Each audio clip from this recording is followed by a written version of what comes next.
ब्रह्मणे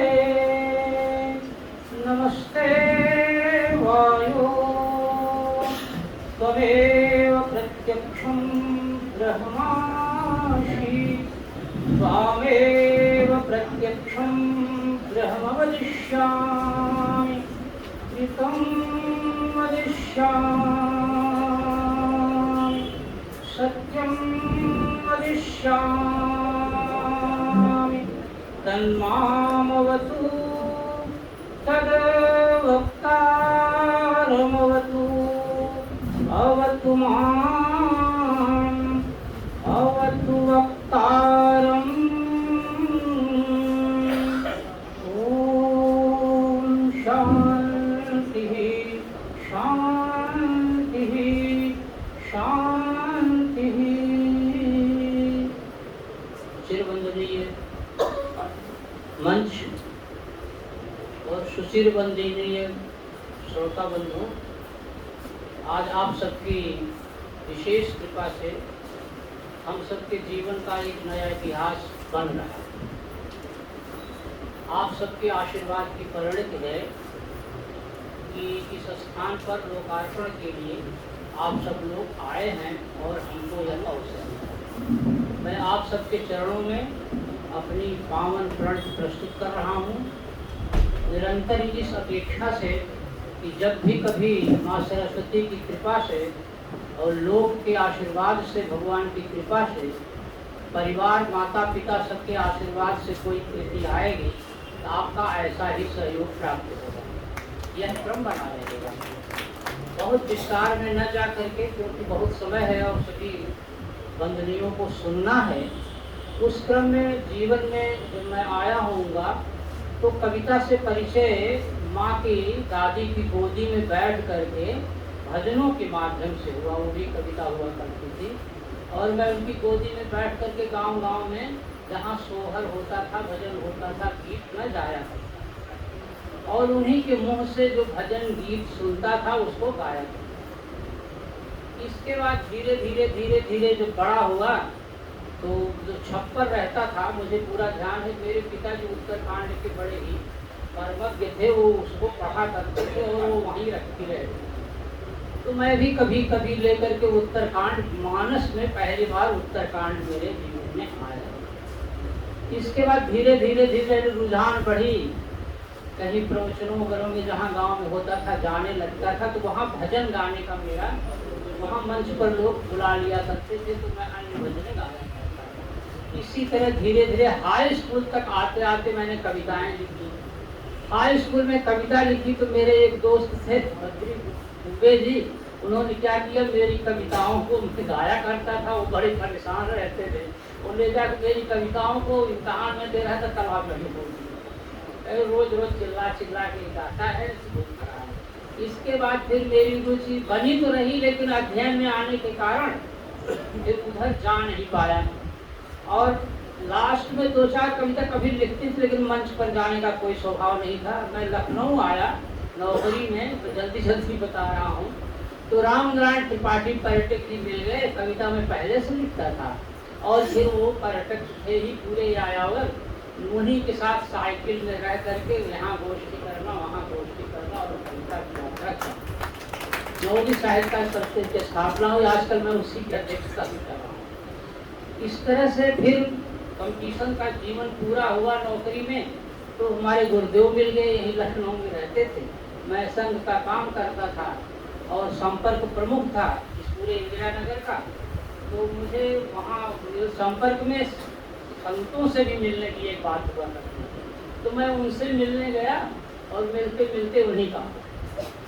और इस प्रकार से फिर मैं शिविरों में उनके साथ जाने लगा। पूरी परंपरा से फिर मैं अध्ययन करने लगा, इस आचार्य परंपरा का और पूरे परिषद आए हैं इसकी अध्ययन करने लगा।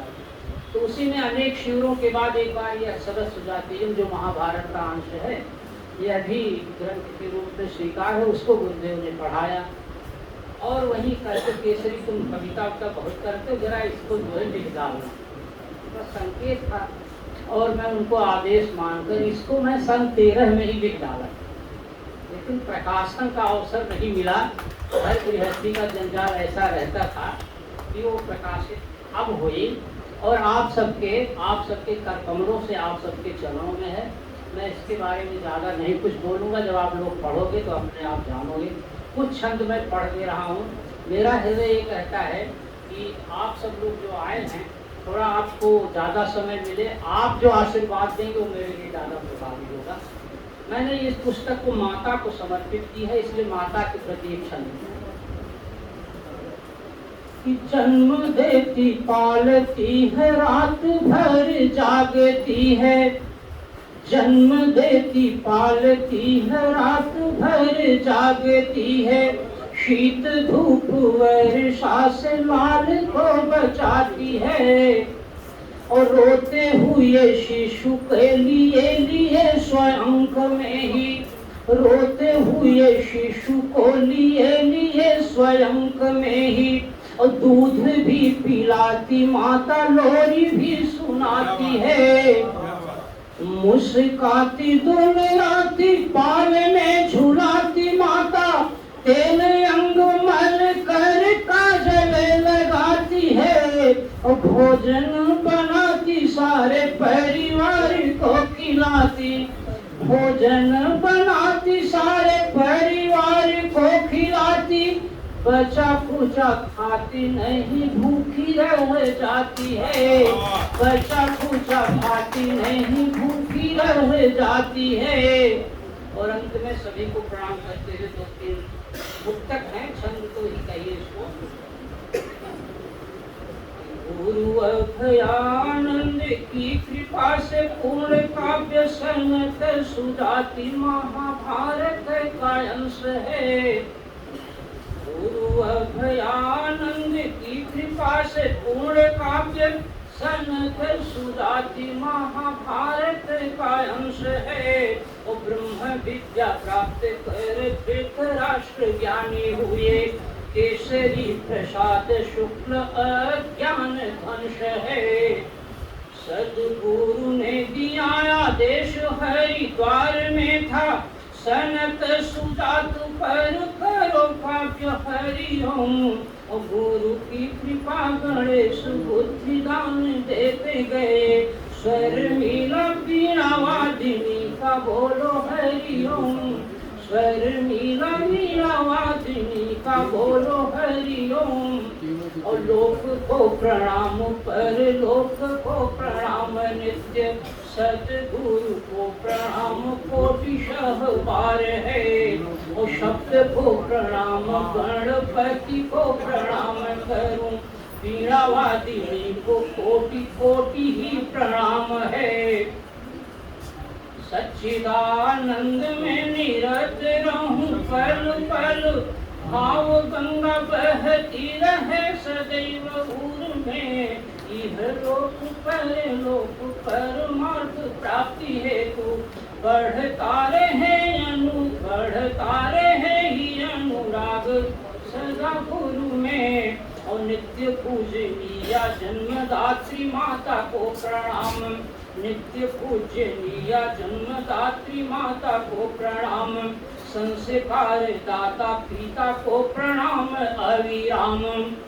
जग जीव धेनु संत सूर्य का नमन करूं, जग जीव धेनु संत सूर्य का नमन करूं।